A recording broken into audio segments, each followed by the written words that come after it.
ഇന്ന് സ്ഥിരം കാണുന്ന വാർത്തയാണ് ആനയുടെ ആക്രമണം. കാട്ടാന ആക്രമണം അല്ലെങ്കിൽ നാട്ടാന ആക്രമണം. എല്ലാ ദിവസവും ഇതിലേതെങ്കിലും ഒന്നോ ഒന്നിലധികമോ സംഭവിക്കുന്നു. എന്തുകൊണ്ട് ഇങ്ങനെ സംഭവിക്കുന്നു? ഇതിന് പരിഹാരമുണ്ടോ? മറ്റൊരു വീഡിയോയിൽ കാട്ടാനയുടെ പ്രശ്നത്തെപ്പറ്റി ഞാൻ സംസാരിച്ചിരുന്നു. അപ്പോൾ ഇക്കഴിഞ്ഞ ദിവസം കോഴിക്കോട് ഉത്സവപ്പറമ്പിൽ ആന ഇടഞ്ഞു, 3 പേര് മരിച്ചു, 30ഓളം പേർക്ക് പരിക്ക് പറ്റി എന്നുള്ള വാർത്ത നമ്മളെല്ലാവരും വായിച്ചതാണ്. അപ്പോൾ ഇവിടെ ഒരു കമ്പാരിസൺ നടത്തിയാൽ, കാട്ടാന കാടിൽ നിന്ന് ഇറങ്ങി വരുന്ന വഴിക്ക് അല്ലെങ്കിൽ കാടിനോടടുത്തുള്ള കാനനപാതയിലോ അല്ലെങ്കിൽ അതുവഴി സഞ്ചരിച്ച് പോകുന്ന യാത്രക്കാർ സ്കൂട്ടറിലോ കാറിലോ നടന്നോ മറ്റാവശ്യങ്ങൾക്ക് കാനനപാത ഉപയോഗിക്കുന്നവരെയോ ആണ് ഉപദ്രവിക്കാറ്. അത് 1-2 ആൾ നടന്നു പോകും, നടന്ന് സ്കൂട്ടറിലോ എങ്ങനെയെങ്കിലും 1-2 പേര് പോകും. അതിൽ ഒരാളെ ആന ഉപദ്രവിക്കും, അല്ലെങ്കിൽ ഒന്നിലധികം പേര്, ബാക്കിയുള്ളവരൊക്കെ എങ്ങോട്ടെങ്കിലും ചിതറി ഓടി രക്ഷപ്പെടും. അതാണ് കാട്ടാന ആക്രമണത്തിൽ നമ്മൾ കാണുന്ന രീതി. ഒരാൾ അപകടപ്പെടും, ഒരാൾ നന്നായിട്ട് അപകടത്തിൽപ്പെട്ടു പോകും, ബാക്കിയുള്ളവരെങ്ങനെയെങ്കിലും എങ്ങോട്ടെങ്കിലും കൂടി രക്ഷപ്പെടാൻ അവിടെ ഒരു ചാൻസ് കിട്ടും. അതേസമയം നാട്ടാന ആക്രമണത്തിൽ അങ്ങനെയല്ല. നാട്ടാന എങ്ങനെയാണ് വന്നെത്തുന്നത്? സാധാരണ നമ്മൾ നാട്ടാനയെ കാണുന്നത് ഉത്സവപ്പറമ്പിലും അതുപോലെ ഉത്സവ ആവശ്യങ്ങൾക്ക് നടത്തിക്കൊണ്ട് പോകുന്നതും, പിന്നെ തടി പിടിക്കാൻ അത് ഇപ്പം വളരെ കുറവാണ്. ഉത്സവ ആവശ്യങ്ങൾക്കായിട്ട് അതുപോലെ തീറ്റയെടുക്കാനും കുളിപ്പിക്കാനും ഒക്കെ കൊണ്ടുവരുന്നതാണ്. അപ്പോൾ ഈ ഉത്സവ ആവശ്യങ്ങൾക്ക് വരുമ്പോൾ ഉത്സവപ്പറമ്പിൽ എന്തുമാത്രം ജനം ഉണ്ടാകും.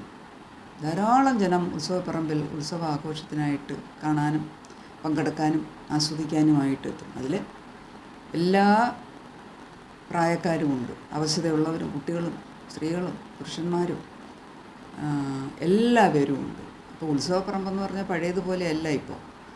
പഴയ കാലങ്ങളിൽ ഒരു ആനയും ഒരു മൺമേട് ചെണ്ടക്കുട്ടും പിന്നെ ചെറിയ ഒരു മൈക്ക് സെറ്റാവുന്ന ഒന്നിലധികം മൈക്ക് സെറ്റിൻ്റെ പാട്ടും താളവും ഒക്കെ ആയിരുന്നു അന്ന് ഉണ്ടായിരുന്നത്. ഇന്ന് ശാസ്ത്രം പുരോഗമിച്ചു, ആളുകളൊക്കെ നല്ല സാമ്പത്തികാവസ്ഥയിലായി. അതിനനുസരിച്ച് ഒന്നിനൊന്ന് മെച്ചപ്പെട്ട രീതിയിൽ കഴിഞ്ഞ വർഷത്തേക്കാൾ കേമമായിട്ട്, കഴിഞ്ഞ കമ്മിറ്റി നടത്തിയതിനേക്കാൾ കേമമായിട്ട് ഈ കമ്മിറ്റി ഈ വർഷം ഉത്സവം നടത്തണം, പരിപാടികൾ നടത്തണം, ഗംഭീരമാക്കണം എന്നുള്ളതാണ് എല്ലാവരുടെയും മോട്ടീവ്. അപ്പോൾ അതിനനുസരിച്ച് താളമേളങ്ങൾക്ക് കൊഴുപ്പ് കൂട്ടാൻ ആധുനിക ഉപകരണങ്ങളും ആധുനികമായ ടെക്നിക്കുകളും അതിനനുസരിച്ചുള്ള അലങ്കാരങ്ങളും വേഷവിധാനങ്ങളും ലൈറ്റ് സംവിധാനങ്ങളും എല്ലാം കൂടി ഒരു കഴിഞ്ഞ വർഷത്തേക്കാൾ ഒരു പടി മുന്നോട്ടുള്ള ഒരു താളമേളങ്ങൾ, വാദ്യമേളങ്ങൾ, ആഘോഷങ്ങൾ, പൂരപ്പൊലിമകളാണ് ഓരോ വർഷവും കടന്നു വരുന്നത്. അപ്പോൾ ഇത് അതിനോടൊപ്പം വെടിക്കെട്ടും, പല വർണ്ണത്തിലും വിധത്തിലും സൗണ്ടിലും ഉള്ള വെടിക്കെട്ട്. അപ്പോൾ ഈ ജീവി ഇതൊരു വന്യജീവിയാണ്. ഇതൊരു ചെറിയ ആടിനെ പശുവിനെ പോലെ എല്ലാം അഴിച്ചു വിട്ടാൽ ഇത് ഓടിയാൽ ഉണ്ടാകാവുന്ന ക്ഷതം എന്തുമാത്രം തീവ്രമാണെന്നുള്ളത്, അതിൻ്റെ വലിയ കാലുകളും അതുപോലെ തന്നെ ഭാരമേറിയ ശരീരവും സ്പീഡും പ്രകൃതവും ജനങ്ങൾക്കിടയിലേക്ക് ഓടിക്കയറിയാൽ സർവനാശം തന്നെയായിരിക്കും. അതുകൊണ്ട് തന്നെ വളരെ സൂക്ഷിച്ച് കൈകാര്യം ചെയ്യേണ്ട ഒരു ജീവിയാണ് ഈ ആന. കാട്ടാനയെ നമ്മൾ കൈകാര്യം ചെയ്യുന്നില്ല, നാട്ടാനയെ വളരെ മനുഷ്യരോട് ഇണക്കി ട്രെയിൻ ചെയ്ത് അനുസരിപ്പിച്ച് ഒക്കെ കൊണ്ട് നടക്കുകയാണെങ്കിലും അതിന് കൺട്രോൾ പോയാൽ ഇടഞ്ഞാൽ പിന്നെ എന്ത് ചെയ്യുന്നെന്ന് അവനറിയത്തില്ല. അപ്പോൾ തൊട്ടടുത്ത് എന്തൊക്കെയുണ്ടോ, വാഹനമാണോ, റോഡാണോ, വീടാണോ, മതിലാണോ, മുൻകാലങ്ങളിലൊക്കെ നമ്മൾ അങ്ങനെയാണ് കേട്ടിട്ടുള്ളത്. ആ വാഹനം, ആൾ, വീട്, മതിൽ, പോസ്റ്റ്, വഴിയെ പോകുന്ന ഒക്കെ ഉപദ്രവിച്ച് ആ സമയം കൊണ്ട്, ഇപ്പോൾ മെയിൻ റോഡിലൊക്കെ ആണെങ്കിൽ, ഓപ്പൺ എയറിലാണെങ്കിൽ ആനയുടെ ശല്യം വരുന്നത് അങ്ങനെയാണ്. വഴിയരികിലുള്ള വാഹനങ്ങൾ, വീട്, മതിൽ, മരങ്ങൾ, ഇലക്ട്രിക് പോസ്റ്റ് ഒക്കെ തള്ളിയിടുന്ന രീതി. അത്രയൊക്കെ ആകുന്ന സമയം കൊണ്ട് അവിടെ പെട്ടുപോയ ആളുകൾക്ക് ഓടി ഒളിക്കാനുള്ള, ഓടി രക്ഷപ്പെടാനുള്ള സൗകര്യം കിട്ടും, അതിനുള്ള സാവകാശവും കിട്ടും, സമയവും കിട്ടും. ആന ഈ വെളിവായ സ്ഥലത്താണ് ആന ഇടയുന്നതെങ്കിൽ, അതേസമയം ഒരു ക്ഷേത്ര കോമ്പൗണ്ടിൽ ഉത്സവം നടക്കുന്ന ദിവസം എന്ന് പറയുമ്പോൾ അത് സന്ധ്യയ്ക്ക് വൈകുന്നേരങ്ങളിൽ നിറയെ ആളായിരിക്കും, ജാം പാക്ഡ് ആയിരിക്കും. ഇനി ആളുകളുടെ പ്രത്യേകതയോ, ആന എഴുന്നള്ളത്തും ഉത്സവവും ഒക്കെ ഉള്ള ദിവസം നല്ല തിരക്കായിരിക്കും. എല്ലാവരും കൂടെ കൂട്ടം കൂടി അപ്പോഴത്തെ ഭക്തിയാദരമായ ആ ചടങ്ങ് വീക്ഷിക്കാൻ തിരക്കി എല്ലാവരും കൂടി നിൽക്കുന്നുണ്ടാവും. ഈ സമയത്ത് ആന ഇടഞ്ഞ് ഒന്ന് ആലോചിച്ച് നോക്കി.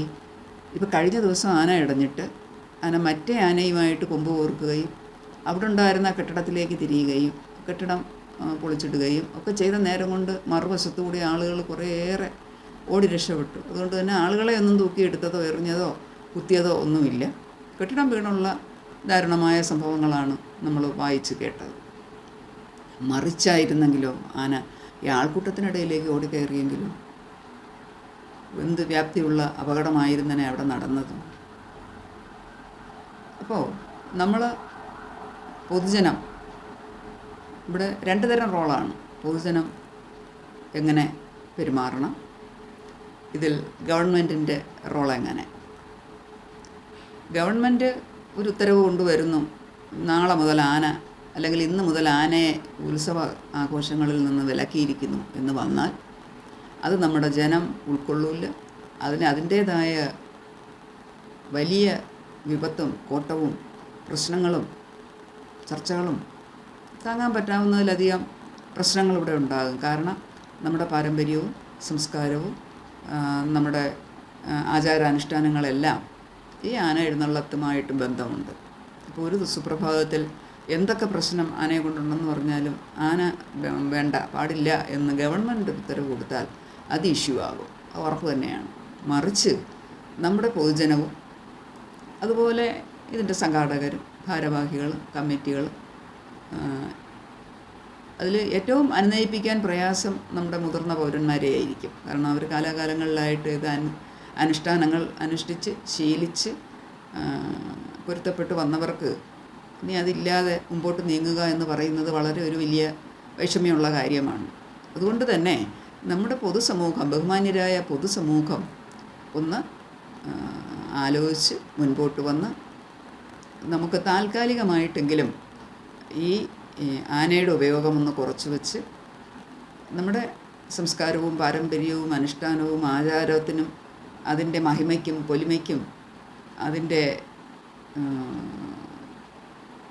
താളമേളങ്ങൾക്കും അനുഷ്ഠാനങ്ങൾക്കും ഒന്നും ഒരു കുറവും വരാത്ത വിധം മറ്റൊരു രീതിയിൽ എങ്ങനെ നമ്മുടെ പരിപാടികൾ, നമ്മുടെ ആഘോഷങ്ങൾ, ആചാരങ്ങൾ നടത്താം എന്ന് പൊതുജനങ്ങൾ തന്നെ കണ്ടുപിടിച്ച് ഒരു സൊല്യൂഷനുമായിട്ട് മുമ്പോട്ട് വന്നാൽ ഇവിടെ ഈ പ്രശ്നം നമുക്ക് പരിഹരിച്ചെടുക്കാൻ പറ്റും.